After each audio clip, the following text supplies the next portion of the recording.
Mr. Co-President Nigel Farage, Freedom and Democracy. Well, good morning, Mr Van Rompuy.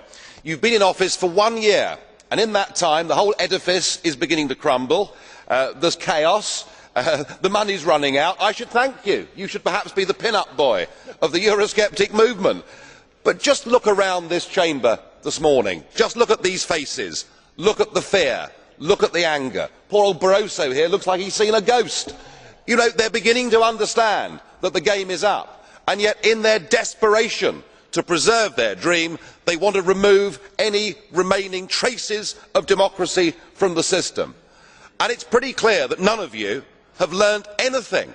You know, when you yourself, Mr Van Rompuy, say that the euro has brought us stability, I suppose I could applaud you for having a sense of humour, but isn't this really just the bunker mentality? You know, your fanaticism is out in the open. You talked about the fact that it was a lie to believe that the nation state could exist in a 21st century globalised world. Well, that may be true in the case of Belgium, who haven't had a government for 6 months, but for the rest of us, right across every member state in this union, and perhaps this is why we see the fear in the faces, increasingly people are saying, we don't want that flag, we don't want the anthem, we don't want this political class, we want the whole thing consigned to the dustbin of history.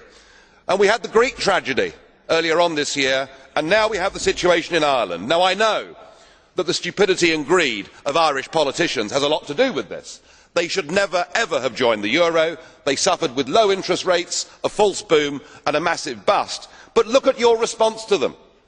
What they're being told, as their government's collapsing, is that it would be inappropriate for them to have a general election. In fact, Commissioner Rehn here said they had to agree their budget first before they'd be allowed to have a general election. Just who the hell do you think you people are?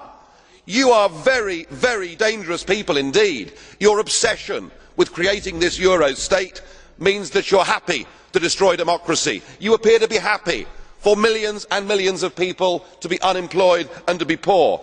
Untold millions must suffer so that your euro dream can continue. Well, it won't work, because it's Portugal next.